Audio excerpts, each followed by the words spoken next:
네, 우리는 지난주까지 은혜로운 성교 축제를 마무리하고 또 올해 1학기를 마무리하는 6월을 마무리되었습니다.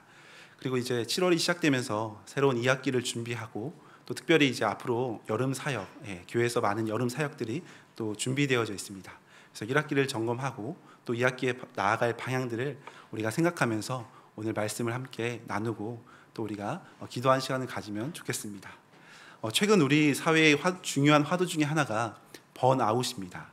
즉 소진입니다. 과도한 스트레스와 이 에너지 소진으로 인해서 극심한 피로감과 무기력감을 느끼는 상태를 말합니다. 그래서 번아웃을 소진 증후군이라고 부르기도 합니다. 신체적인 소진뿐만 아니라 정신적으로 또 감정적으로 탈진까지 동반하면서 이 학업이나 또 업무 또 일상생활에 있어서 부정적인 태도와 능력 저하를 초래하는 모습으로 나타나기도 합니다. 최근 몇몇 설문조사를 찾아보니까 최근 1년 사이에 번아웃을 경험한 사람은 직장인 3명 중에 2명꼴이었다고 합니다.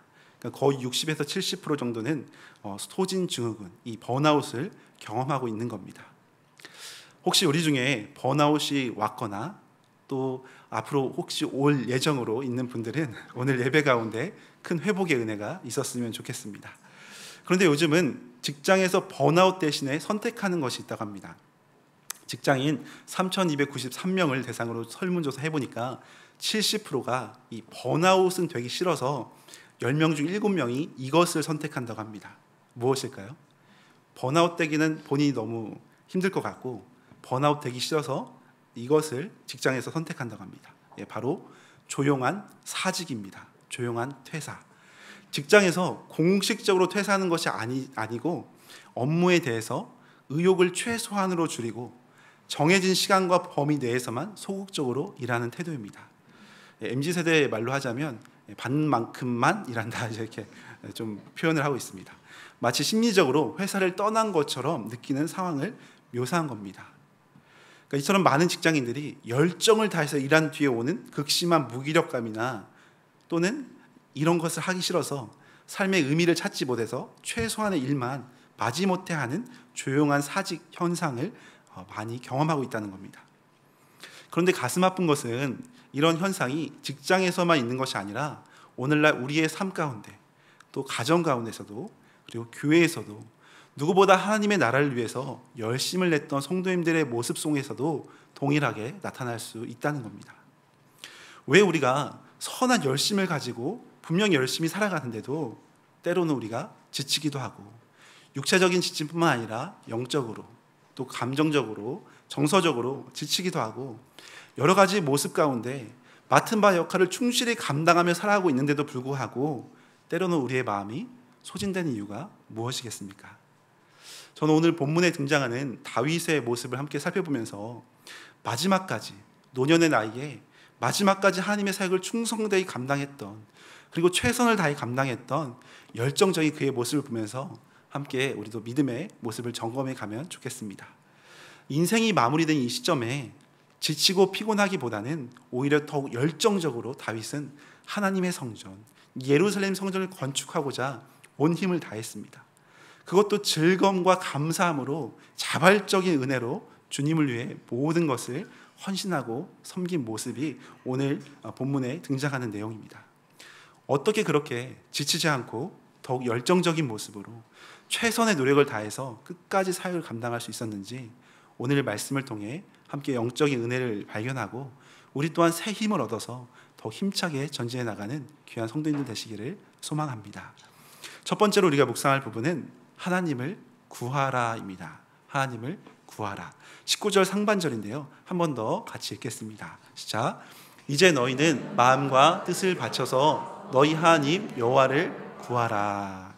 네, 너희 하나님 여호와를 구하라. 다윗은 이스라엘 역사상 가장 중요한 이 프로젝트였던 예루살렘 성전 건축을 앞두고 이스라엘 백성 전체에게 일어나 건축하라 라고 당장 명령하는 것이 너무나 자연스러운 모습이었습니다. 그런데 오늘 본문을 보니까 건축하라고 하기 전에 더 중요한 명령을 선포하고 있습니다. 바로 너희의 하나님 여호와를 구하라는 겁니다. 구하라.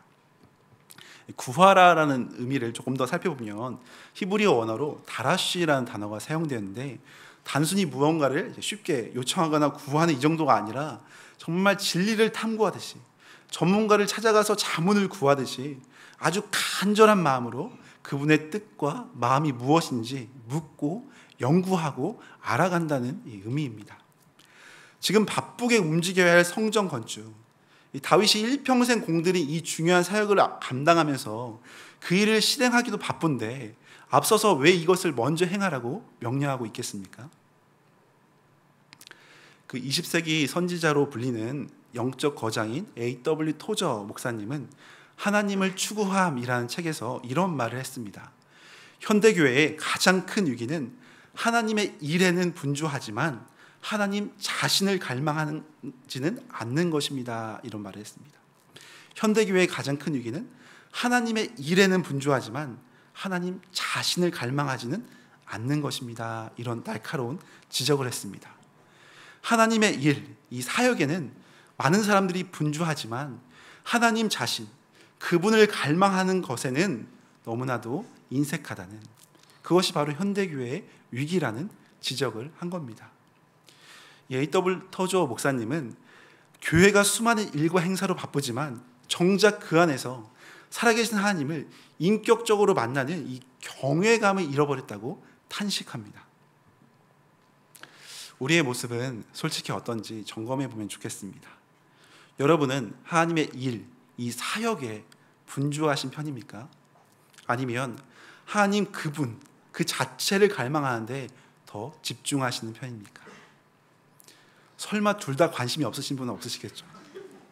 혹시 그런 일이 없겠지만 둘 다 관심이 없는 분들은 너무 탈진이 와서 그럴 수 있습니다. 예. 아무 관심도 없는 분들은 오늘 말씀을 듣고 기도를 끝까지 남아서 하셔야 합니다. 분명 은혜로 인도하실 겁니다.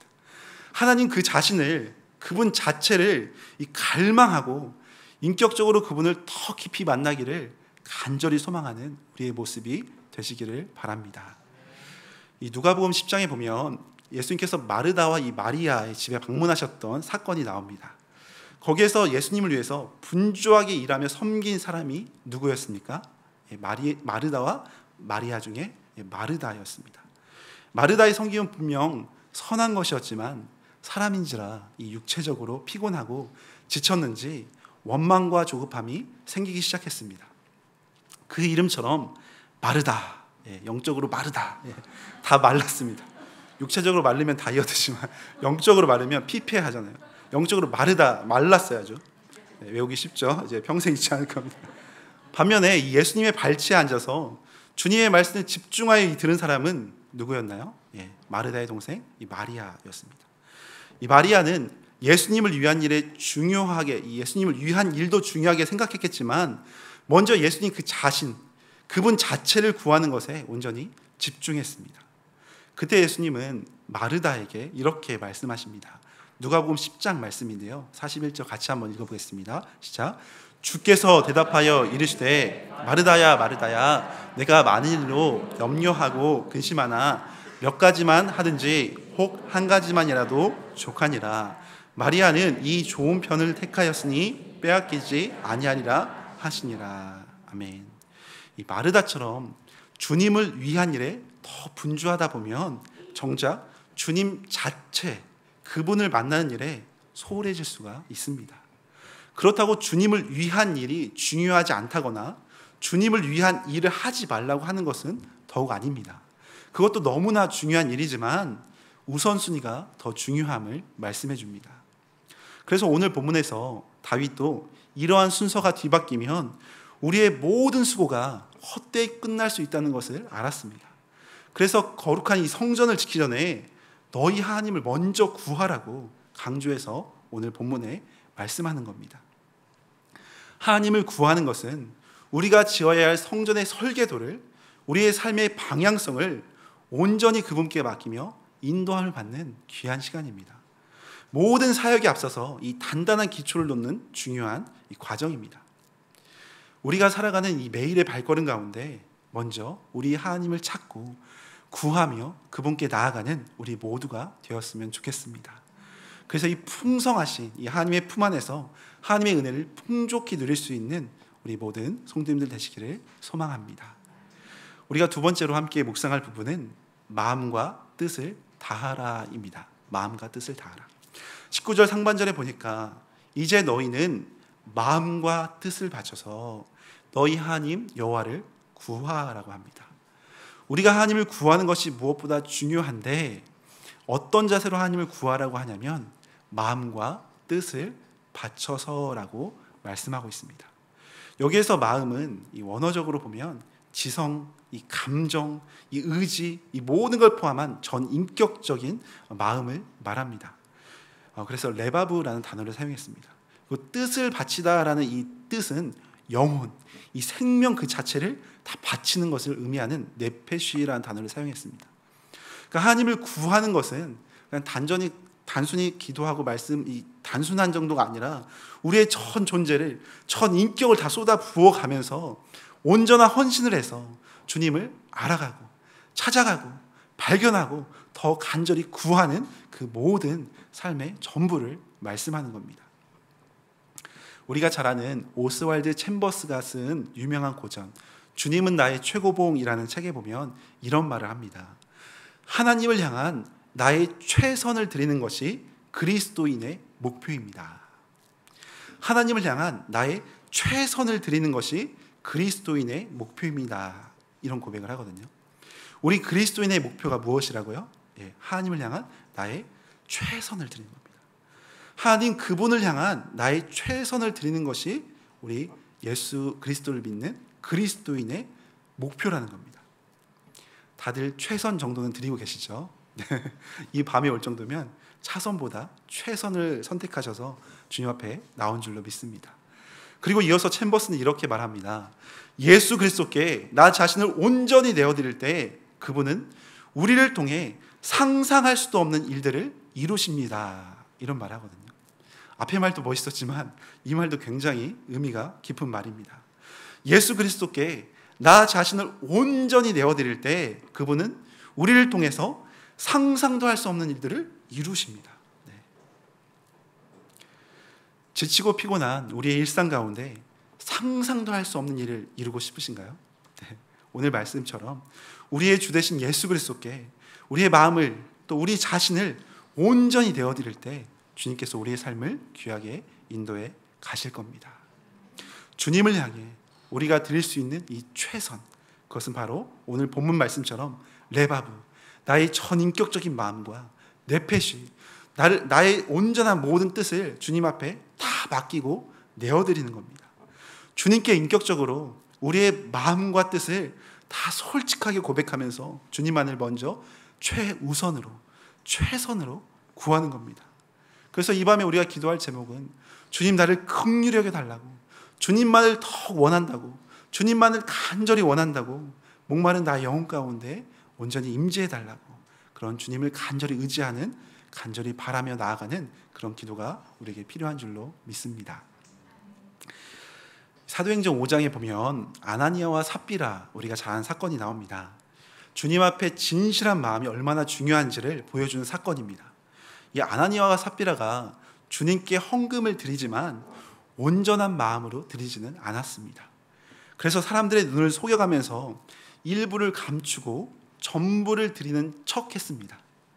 그냥 일부를 드리지 않고 일부를 드리는 그 모습을 보였으면 괜찮았을 텐데 전부를 드리는 척 했습니다. 신앙생활에서 이 척이 참 무서운 것 같습니다. 척 하는 것은 누구나 할 수 있지만 주님이 기뻐하시지 않습니다. 척은 바리새인과 같은 모습입니다. 혹시 여러분은 그럴 일이 없겠지만 척 해보신 적 있으신가요? 척척 알아서가 아니라 뭐뭐 하는 척, 진실한 척, 마음을 다하는 척. 저도 신앙생활 하면서 또 교역자다 보니까 앞에 설 때가 많지 않습니까? 그럼 사실 사람인지라, 연약한 사람인지라 부족한 모습보다 뭔가 좀 말끔한 모습, 그래도 괜찮은 척하는 모습을 보여주고 싶은 게 연약한 죄인의 모습입니다. 그래서 늘 조심하고 늘 경계하려고 하는 부분이 이 무엇 하는 척하지 않고 진실한 그리스도인이 되고 싶은 마음이 저에게도 있습니다. 네. 그렇게 않아 보이겠지만 저에게도 있습니다. 물론 저희 발행과는 상관없이 제 모습 속에 이런 바리새인적인 모습이 언제든 튀어나올 수 있는 죄인이기 때문에 두려운 마음도 늘 한편에 있습니다.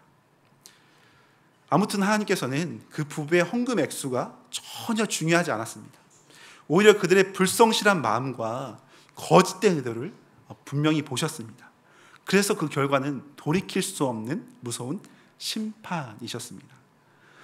하나님은 우리가 얼마나 많이, 얼마나 크게 주님을 위해 사역하느냐를 보시기 전에 얼마나 진실하고 얼마나 온전한 마음으로 하나님 자신을 구하며 나오는지 먼저 감찰하십니다. 혹시 여러분은 척하는 마음, 제가 지어낸 말인데 척하는 마음, 척심을 추구하고 있지는 않습니까? 아니면 진심을 다해서 주님께 나아가기를 소원하고 계십니까? 오늘 이 밤에 우리가 기도하는 가운데 주님 앞에 진심과 전심으로 주 앞에 나아가는 귀한 시간이 되시기를 소망합니다. 마지막 세 번째로 묵상할 부분은 일어나 건축하라입니다. 일어나 건축하라. 19절에 보면 이렇게 나옵니다. 이제 너희는 마음과 뜻을 바쳐서 너희 하나님을 여호와를 구하라 하고 나서 그리고 일어나서 여호와 하나님의 성전을 건축하고 라고 말씀합니다.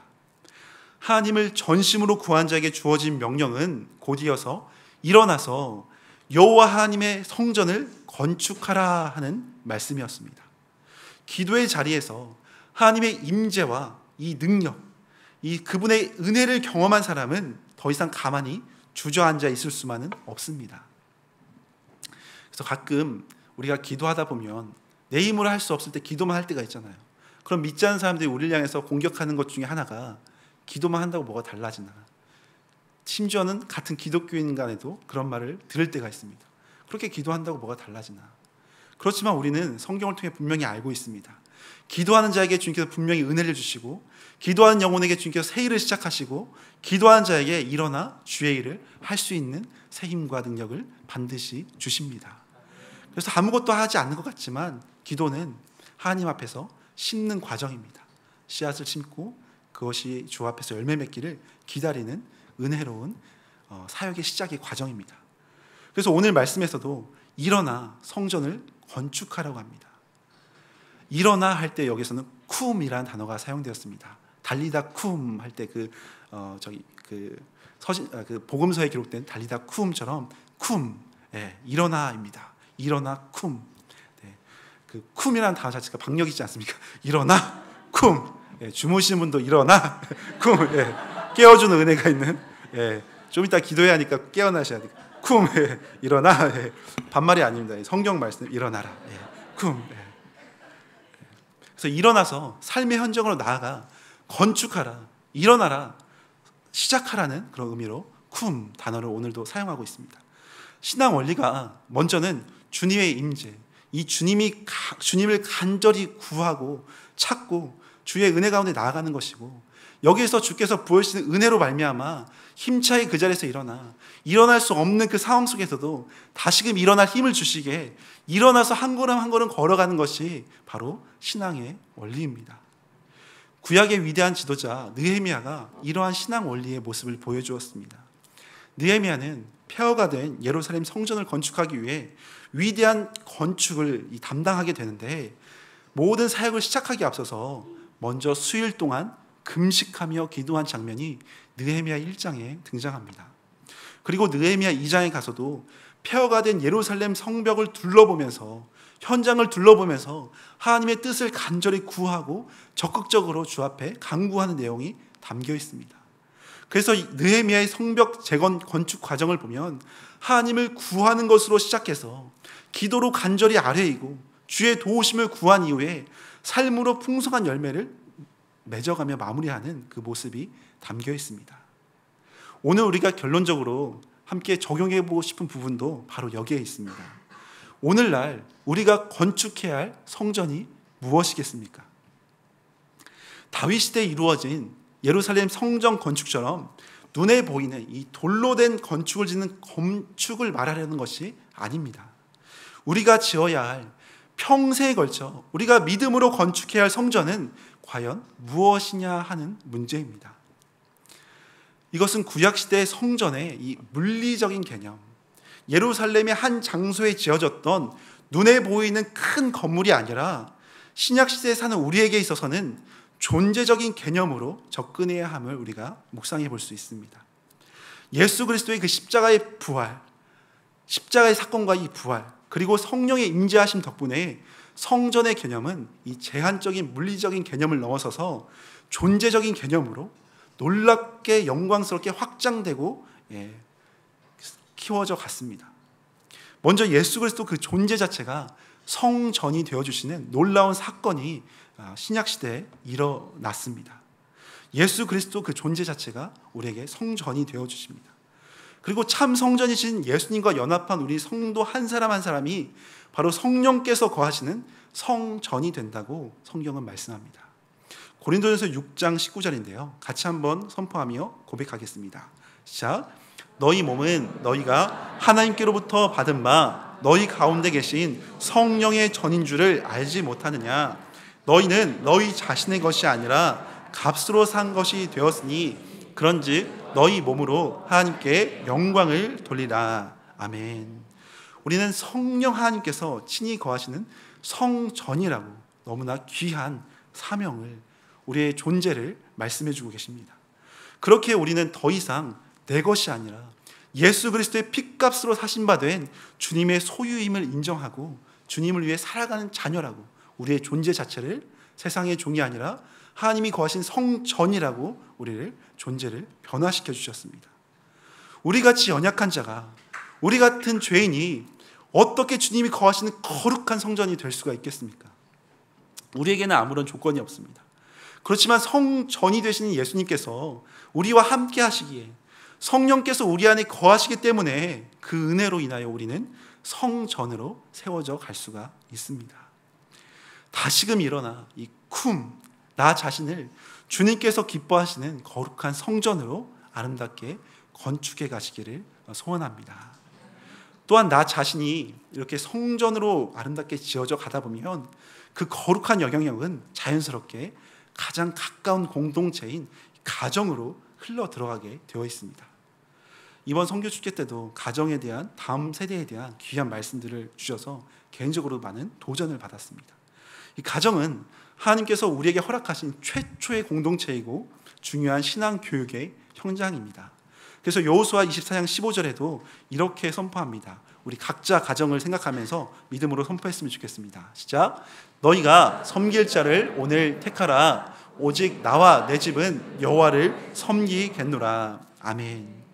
여호수아의 강력한 믿음의 선포는 모든 믿음의 가정들이 해야 할 고백인 줄로 믿습니다. 우리 가정을 작은 교회, 작은 성전으로 믿음 안에 건축해 가는 것은 너무나 중요한 일입니다. 그래서 우리 가정이 주님 안에 일어나는 이 쿰과 같은 역사, 주님께서 기뻐하시는 믿음의 가정으로 건강하게 건축해 가는 우리 모든 성도님들의 가정이 되시기를 간절히 소망합니다.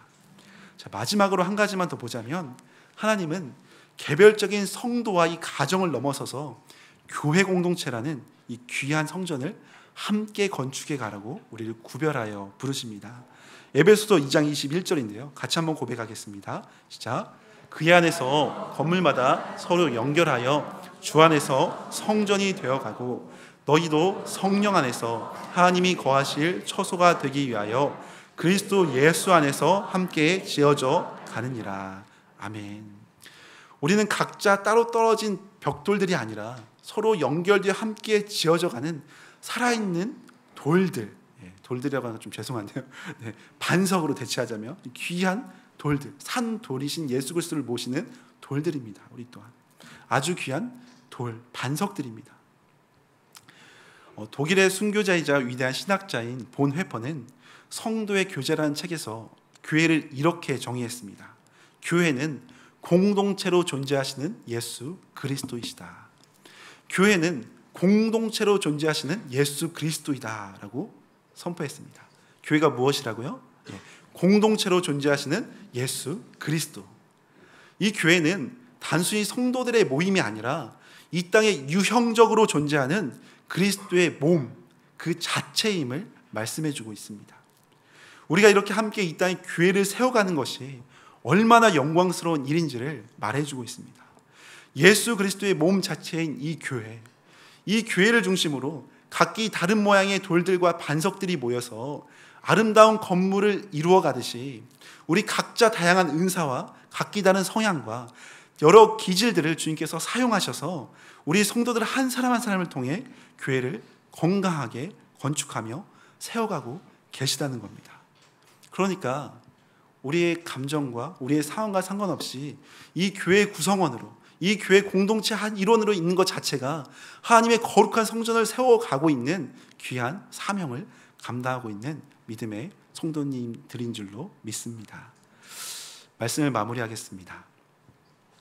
사랑하는 여러분, 혹시 요즘 무더위 가운데 또 한 학기를 보내면서 영적으로 지쳐있는 분이 있지는 않으십니까? 열심은 있지만 기쁨이 없고, 섬김은 있지만 혹시 은혜가 바닥나서 허덕이고 있지는 않으신지 모르겠습니다. 그렇지만 오늘 말씀처럼 모든 사역에 앞서서, 또 2학기를 앞두고 여름 사역을 앞두고 모든 사역에 앞서서 가장 중요한 하나님을 먼저 간절히 구하시기를 소망합니다. 그래서 우리는 이 밤에 하나님을 더 알기 위해서 그분을 전심으로 구하면서 주님의 품 안에 더 깊이 안기는 은혜의 시간이 되시기를 소망합니다. 그래서 이 시간 말씀을 붙들고 기도하는 가운데 은혜로 회복하고 일어나 주님의 성전으로 아름답게 지어져가는 우리의 삶, 우리의 가정, 우리의 교회가 되시기를, 우리 모든 성도님들을 그런 교회가 되시기를 예수님의 이름으로 간절히 축원합니다.